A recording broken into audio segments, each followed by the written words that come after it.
हाँ sir. Perfect. डिमाइन्यूशन समझ आ गया था? हाँ सर। क्या फर्क है रिडक्शन और डिमाइन्यूशन में? सर रिडक्शन में मतलब हम या तो आ जाता है इशू मनी, वो वापस कैंसिल करते हैं, और नहीं तो हमको नीड नहीं रहती वो। और डिमाइन्यूशन में अनइशूड जो ऑथराइज्ड कैपिटल, इशूड कैपिटल रहता है, उसको हम रिडक्शन करते हैं। मतलब आप समझते हो, है ना?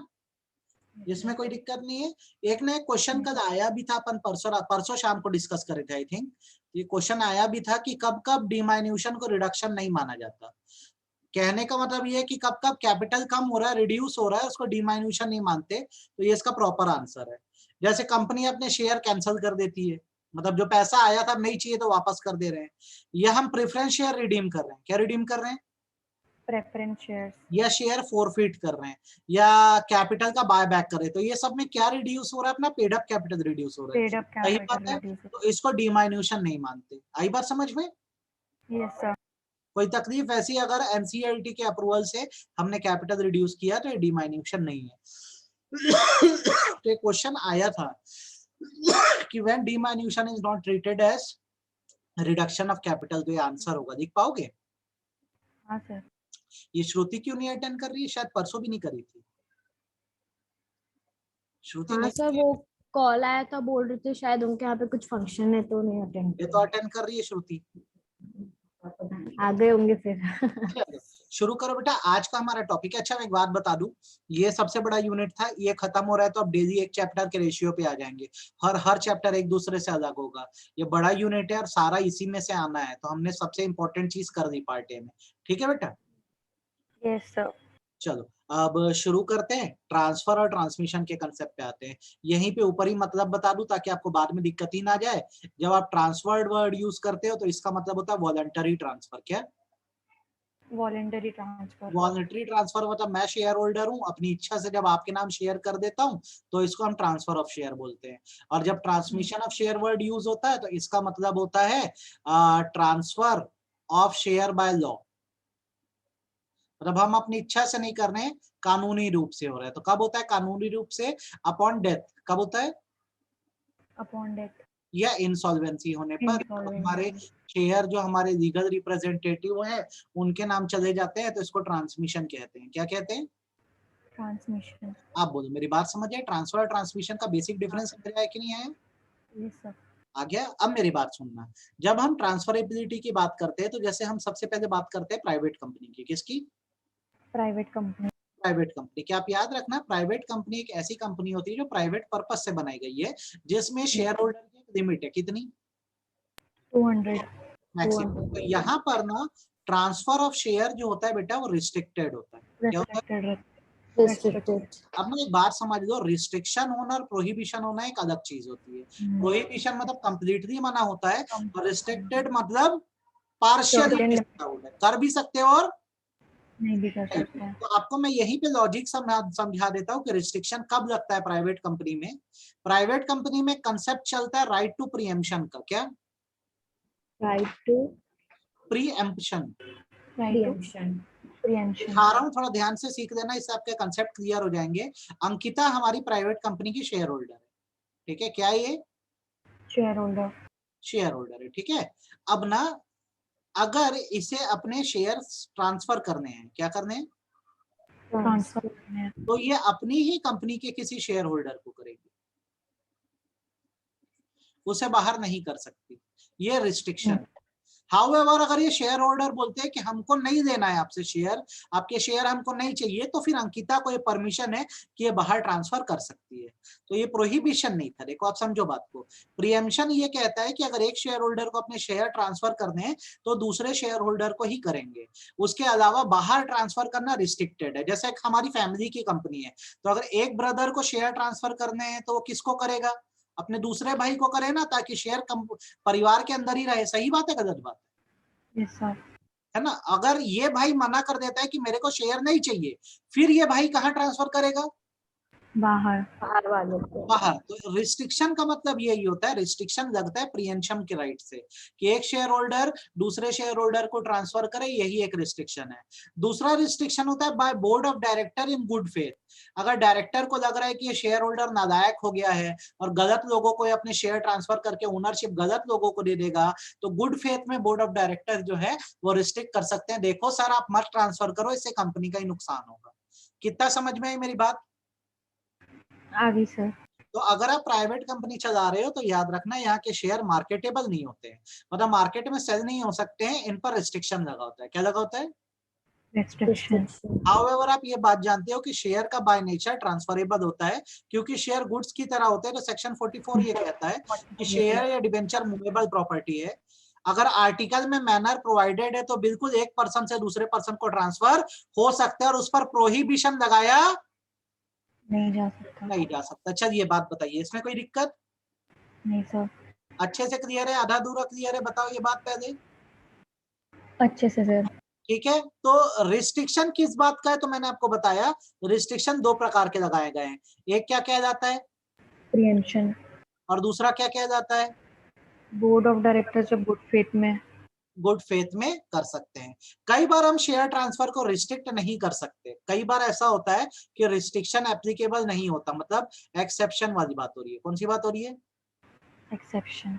मैं सिखा रहा हूँ, ध्यान से सुनो। अभी तक समझ आया कि नहीं? सब लोग को हैंड रेस कर दो एक बार मेरे, अगर आ गया है तो बताओ मेरे को। इतनी बात समझ आई कि नहीं?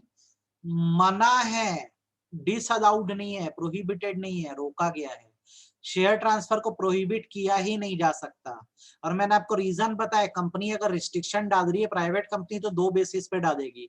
एक प्रीएम्पशन की, एक शेयर होल्डर करना है तो दूसरे शेयर होल्डर को ही करे, है ना। लेकिन ये भी बाउंड नहीं है, अगर दूसरा शेयर होल्डर मना कर दिया कि नहीं दूंगा, तो वो बंदा फिर कहाँ बेच पाएगा? बाहर बेच पाएगा। क्लियर है? बाहर। और हाँ, दूसरा डायरेक्टर गुड फेथ में, ये ना रिस्ट्रिक्शन है, ये VIMP है, रट डालना एकदम अच्छे से। हो पाएगा आपसे? Yes sir. अब दूसरी बात अपन बोलते हैं कि कब एक्सेप्शन है, कब शेयर ट्रांसफर को प्राइवेट कंपनी रोक ही नहीं सकती। सबसे पहला, अगर एक शेयर होल्डर अपने लीगल रिप्रेजेंटेटिव को शेयर दे रहा है, किसको शेयर दे रहा है? Legal representative. इसे रोका नहीं जा सकता। दूसरा, अगर मान लो एक शेयर होल्डर की डेथ हो जाए तो ऑटोमेटिकली उसके शेयर ट्रांसमिट होकर किसको चले जाएंगे? लीगल हायर को। क्या इस चीज को रोका जा सकता है? नहीं सर। नहीं। तीसरी बात राइट शेयर की आती है। किसकी आती है? Right share. राइट शेयर आप सब समझते हैं। जब भी कंपनी को फर्दर कैपिटल चाहिए होता है तो शेयर होल्डर जो उसका एग्जिस्टिंग है उनको पहले उसको ऑफर पहले प्रपोज करते हैं। हाँ, आप खरीद लो। तो उनको एक चॉइस दी जाती है कि आप इसने अपने राइट को किसी और के नाम भी ट्रांसफर कर सकते हैं। क्या कर सकते हैं? ट्रांसफर कर सकते हैं। तो जैसे ये राइट मेरे पास था कि मेरे को शेयर मिले कंपनी के, मैंने ये राइट अंकिता के नाम ट्रांसफर कर दिया है, तो अब शेयर किसको अलॉट होंगे? अंकिता को। लेकिन अंकिता अब आगे इसको कभी नहीं ट्रांसफर कर पाएगी, कभी नहीं, मतलब कुछ समय तक ट्रांसफर नहीं कर पाएगी। ध्यान रहेगी बात? फिर रिपीट कर दूं कि क्लैरिटी है? क्लियर है सर। पूरा आपको प्राइवेट कंपनी का कंसेप्ट समझ आ गया कि नहीं आ गया? श्रुति, समझ आया कि नहीं आया? Yes sir. ऋषिता, मानसी, भुवन, अमन, आ गया सर। अब आते हैं पब्लिक कंपनी पे। तो यहाँ तो कोई लफड़ा ही नहीं है, फटाफट मार्केटेबल सिक्योरिटी है, फ्रीली ट्रांसफरेबल है एक पर्सन से दूसरे पर्सन को। दूसरे पर्सन। तो क्या हमको यहाँ पे ज्यादा फोकस करना चाहिए? आपको क्या लगता है? नहीं सर। नहीं करना चाहिए। हमारा फोकस किस पे रहेगा? प्राइवेट हम जब पढ़ेंगे तो ये हमारे पास, ये देखो मार्क्ड है, इसकी रिकॉर्डिंग भी आ जाएगी, हमको ये पढ़ना रहेगा। ठीक है? Yes sir. अब उसके बाद ना नीचे थोड़ा फॉर्मेलिटी पे आ जाओ कि ट्रांसफर थोड़ा होता कैसे है। तो इसके लिए जो डॉक्यूमेंट का इस्तेमाल होता है उसको SH4 बोलते हैं। क्या बोलते हैं? SH4। SH4 का मतलब होता है ट्रांसफर डीड। कभी भी कोई भी जैसे गुड्स को ट्रांसफर करते हो तो डॉक्यूमेंट बनाया जाता है ना, कॉन्ट्रैक्ट चाहिए होता है, तो वैसी शेयर को ट्रांसफर करने के लिए ट्रांसफर डीड लगती है। क्या लगती है? Transfer deed. फंडा कैसा होता है इसका मैं सिखा दे रहा हूँ ताकि आपको ये पता रहे और आपको इसमें डाउट ना जाए। जैसे मान लो शेयर तनीषा के हैं, तो अभी ओनर कौन है? तनीषा। अब तनीषा ना ये शेयर्स जो है ये वॉलंटरीली ट्रांसफर करना चाहती है वेदिका को। किसको? वेदिका। तो यहाँ पे तनीषा कहलाएगी ट्रांसफरर। क्या कहलाएगी? ट्रांसफरर। और वेदिका क्या कहलाएगी? ट्रांसफरी। ट्रांसफरी। क्या? ट्रांसफर ट्रांसफर ही किया जाएगी। अब इनके बीच एक डॉक्यूमेंट साइनिंग होगी जिसको क्या बोलेंगे, ट्रांसफर डीड। SH4। ठीक है, इस पर क्या होगा, पूरा कंपनी का डिटेल होगा, कितने रुपए में लिखा होगा, तनीषा की साइन होगी, वेदिका की साइन होगी, और आपको क्या करना होगा, इस ट्रांसफर डीड को कंपनी में डिपॉजिट करना होगा। कहाँ डिपॉजिट करना होगा, कंपनी में डिपॉजिट करना होगा।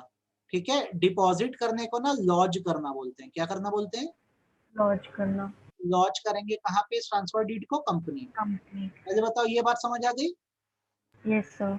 जब आप इसको डिपॉजिट करोगे तो कंपनी की रिस्पॉन्सिबिलिटी बनती है कि विद इन 60 डेज, कितने दिन के अंदर, विद इन 60 डेज।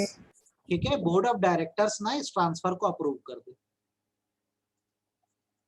तो अब जैसे ये ट्रांसफर अप्रूव होगा तो क्या कहानी बनेगी मालूम है, इससे ये होगा कि ये ट्रांसफर डीड कंपनी में जमा रहेगी। कहाँ जमा रहेगी, कंपनी में। उस पर सील लग जाएगी अप्रूव्ड करके। कैसी, अप्रूव। दूसरा इफेक्ट यह आएगा कि जो रजिस्टर्स हैं उसमें से तनीषा का नाम हटेगा, मतलब क्लोज हो जाएगा इसकी बुक, क्योंकि इसने अगर अपने सारे शेयर बेच दिए होंगे तो। और न्यू नेम की एंट्री किसकी हो जाएगी, वेदिका की। बोलो, अगर इसने पूरे शेयर बेचे होंगे और अगर थोड़े बहुत शेयर बेचे होंगे तो तनीषा का नाम भी रहेगा और वेदिका का भी। बताओ, इस बात में कोई दिक्कत नहीं। और तीसरी बात, अभी तक जो शेयर सर्टिफिकेट है उस पे किसका नाम लिखा है, तो शेयर सर्टिफिकेट के बैक साइड में, किस साइड में, बैक साइड। बैक साइड में एंडोर्समेंट की एंट्री बन जाएगी, पीछे वेदिका का नाम लिखा होगा, डायरेक्टर्स की साइन होगी, और यह सर्टिफिकेट हैंड ओवर कर दिया जाएगा किसको, वेदिका। सर और अगर कुछ पार्ट के लिए होगी तो स्प्लिट सर्टिफिकेट बनेगा फिर। स्प्लिट सर्टिफिकेट करेंगे फिर हम लोग। वेरी गुड, अच्छा कंसेप्ट पूछे। जैसे तुम्हारे पास 1000 शेयर है, अब 200 शेयर ट्रांसफर करने तो स्प्लिट करना पड़ जाएगा। आगे समझ में अच्छे से पूरा कंसेप्ट आ गया। बिना देखे बोलो, कौन सा डॉक्यूमेंट लगता है ट्रांसफर करने के लिए, ट्रांसफर डीड। SH4 तो इसको अपने को भर के कहाँ जमा करना है, कंपनी में विद इन 60 डेज हाँ, अप्रूव करना है। अप्रूव करेगी कंपनी। मेरे को आपको अब यहाँ पे जैसे लाइन पढ़ के दूं तो आपको समझ आएगा कि नहीं आएगा, बताना। A company can not register transfer of security unless a proper instrument of transfer duly stamped dated and executed by and behalf of किसका किसका, transferor and transferee, has been delivered to the company by the transferor और transferee within कितना दिन, 60 days from the date of execution along with certificate relating to the security। Tanisha जो है certificate कहाँ जमा कर देगी, कंपनी में। Such instrument of transfer of security held in physical form shall be in form HL4। अच्छे से पूरी कहानी समझ आ गई कि नहीं आ गई, कोई तकलीफ नहीं है इसको लेकर। अब ये एक छोटा सा सवाल यहाँ पर ये भी आता है कि सपोज करो तनीषा शेयर तो ट्रांसफर कर रही है, शेयर 10 रुपए का है, कितने रुपए का है, 10 रुपए। और इसमें से तनीषा ने अभी सिर्फ 6 रुपए पे करे और अभी 4 रुपए अनपेड है, तो ऐसे शेयर ट्रांसफर हो सकते हैं कि नहीं हो सकते, सर एनओसी से हो सकते हैं। अब इस पर ये बोला जाता है कि अगर शेयर का कुछ हिस्सा अनपेड है, मतलब पार्टली पेड है, तो वेदिका इसको खरीद के कहीं ना कहीं बेवकूफी कर रही है, क्योंकि तनीषा को तो 10 रुपए दे ही देगी, बाद में कंपनी से कितने रुपए मांगेगी, 4 रुपए मांगेगी। सही बात है ना। तो इस पे ये माना जाता है कि कभी अगर ऐसा हो कि शेयर पार्टली पेड अप है और फॉर्म SH4 कर जमा करोगे आप कंपनी में, तो कंपनी क्या करेगी, बेसिकली एक नोटिस भेज देगी ट्रांसफरी को कि भाई ये शेयर अनपेड है, अभी क्या है, अनपेड है। जब ट्रांसफरी मतलब वेदिका 2 हफ्ते के अंदर नो ऑब्जेक्शन सर्टिफिकेट देगी नोटिस मिलने के, उसके बाद फिर ट्रांसफर अप्रूव करने के बारे में सोचा जाएगा, अदरवाइज नहीं सोचा जाएगा। कहानी समझ आई कि नहीं है, अच्छे से ही अधूरी है, फिर से रिपीट कर दूं क्या, आ गई है। ये ना आपको वैल्यू बेस में पूछेगा, बहुत ट्रिकी चीजें हैं ये। कंपनी की जिम्मेदारी भी बनती है और कंपनी बता भी देगी ट्रांसफरी को कि जो शेयर तुमको ट्रांसफर होने के लिए आए वो पार्टी पेड है, तुम देख लो खरीदना है क्या, हमको जवाब कितने हफ्ते में दे दो, 2 वीक्स। 2 हफ्ते। ये ध्यान रहेगा ना, भूलोगे तो नहीं। Yes sir.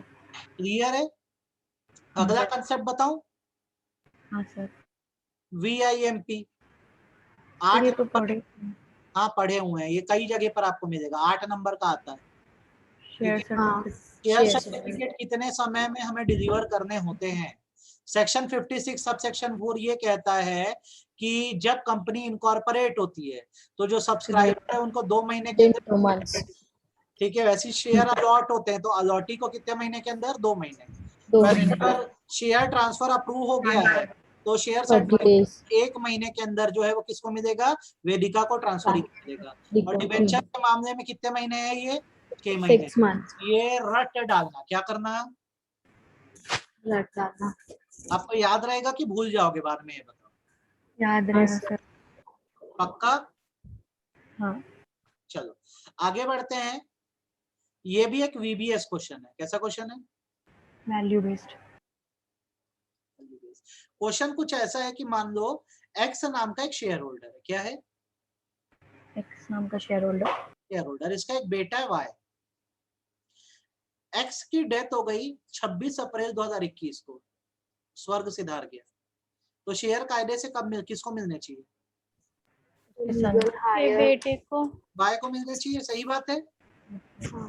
जैसे पिताजी की डेथ हुई, इतना लालची बेटा था कि 1 घंटे के अंदर 26 तारीख को ही ये सारे शेयर उठा के ना अजय नाम के पर्सन को ट्रांसफर कर दिया। तो अब बताओ ये ट्रांसफर वैलिड है कि नहीं है? वैलिड है सर। हाँ सर वैलिड है. क्यों? सर क्योंकि वो अब उसका ओनर है और ये माना जाता है कि इसी के पास ओरिजिनली शेयर्स थे. अरे भाई तो अभी तो डेथ हुई है 1 घंटे के अंदर, अभी तो कंपनी तक को पता नहीं होगा। तो सर उससे अभी तो कंपनी को पता नहीं होगा, अभी तो सर्टिफिकेट इसके नाम पे एंडोर्स भी नहीं हुए होंगे, है ना? सोचने वाली बात। Yes sir. पर लॉ इमोशन नहीं देखता। क्या नहीं देखता? इमोशन. लॉ ये बोलता है बेसिकली कि अगर सिक्योरिटी होल्डर की डेथ हो जाए ना, तो अभी जैसे मान लो लीगल रिप्रेजेंटेटिव के नाम शेयर नहीं भी आए हैं तो भी वो क्या कर सकता है, उठा के उन शेयर्स को ट्रांसफर कर सकता है, क्योंकि अभी नहीं तो कभी तो उसके नाम आने ही आने हैं। कितना क्लियर है? क्लियर है सर. अच्छे समझ आया, आधा अधूरा समझ आया? अच्छे से. तो हमारी नजरों में तो वाई नालायक है, लेकिन लॉ के नजरों में नहीं है। ठीक है, भूलोगे तो नहीं इस बात को? नहीं सर. अभी तक जितना ट्रांसफर पड़े अच्छे समझ आया कि नहीं आया? हाँ सर. मैं चाहूंगा ये प्रीएम्पशन एक बार पढ़ दो, क्योंकि इससे एग्जाम में शॉर्ट नोट आता है और आपको समझ आ रहा है कि नहीं पढ़ के बताना मेरे को। इसको पढ़ दो एक बार, आप एक बार पढ़ दो। ये प्रीएम्पशन आपको समझ आ रहा है कि नहीं, और डिटेल में जानना हो तो मेरे को बता देना। ये एग्जाम में शॉर्ट नोट पूछता है, इसलिए मेरे सामने ही अभी पढ़ दो इसको।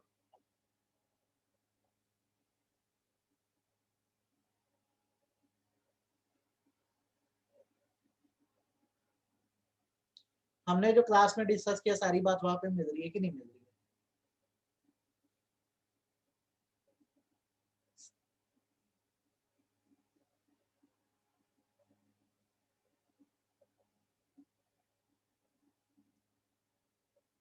बोलो कोई ऐसी लाइन या वर्ड जिसमें तकलीफ जाए। सर ऐसा कुछ है क्या कि अगर मेरे पास 1000 शेयर्स है और मैं 200 अगर प्रीएम्पशन के थ्रू मतलब ट्रांसफर करना चाह रही हूँ तो वो पूरे 200 एक ही शेयर होल्डर को लेने हैं? एक ही को नहीं, आप जितने अपने पहचान वालों को ऑफर कर दो। आपके 3 भाई बहन है, तीनों में कर दो ट्रांसफर, पैसा दे देना। तो मतलब एक को ही पूरा लेना जरूरी है कि ऐसा कितना भी नहीं, ले सकते हैं? अपने शेयर होल्डर्स में से ही करना है किसी को ट्रांसफर। अब 1 को करो या 10 को करो। 100 शेयर तुम्हारे पास है, तुम्हारे भाई बहन फैमिली मेंबर में सब में 10-10 शेयर ट्रांसफर कर दो, क्या दिक्कत है? लेकिन बाहर नहीं करना, ठीक है? सर उसमें से सिर्फ 100 ही लेने को तैयार हैं तो? क्या चीज? अगर सिर्फ 100 शेयर्स कोई लेने को तैयार है तो कर सकते हैं? 100 शेयर देने को तैयार है क्या कि तुम्हारे पास है ही 100 शेयर? नहीं सर 1000 में 200 दे रहे थे तो 200 में सिर्फ 100 ही लिए. अब तुमको अगर क्या करना है, पूरे 200 ही ट्रांसफर करना है, तो तुमको सामने जैसे बिजनेस ट्रांजैक्शन है, बात करनी पड़ेगी अपने साथी शेयर होल्डर से। अब नहीं माना तो 100 उसको करो, बाकी फिर एक एप्लीकेशन का बाहर वाले दो और बाहर वाले को दे दो 100 शेयर। आई बात समझ में? सर हाँ बेटा बोलो। ये लास्ट की मतलब ये 3 line, a member is not bound to sell his shares to the other members. A member is not bound to sell his share to other member under preemption unless any other member agree to buy all the share proposed to be sold. जैसे मानसी ने बोला कि भाई 200 मेरे को बेचना है। अब तनीषा उसकी सिस्टर लगती है, कंपनी की शेयर होल्डर है, वो बोलती है नहीं मैं तो 100 ही खरीदूंगी। तो यहाँ पर मानसी बाउंड नहीं है ना, वो तो 100 शेयर दे देगी तुमको और 100 कहाँ बेच सकती है? बाहर। मजबूरी नहीं है, मतलब कंप्लीट बैन नहीं है। आप पूछो शेयर होल्डर से, वो देने को तैयार है तो ठीक, वो मना कर दे रहा है, आना का नहीं कर रहा है तो फिर बाहर बेच देना। समझ आया? बोलो, मेरी बात समझ आई हाँ या ना? आवाज कट रही है क्या? नेट कट गया क्या?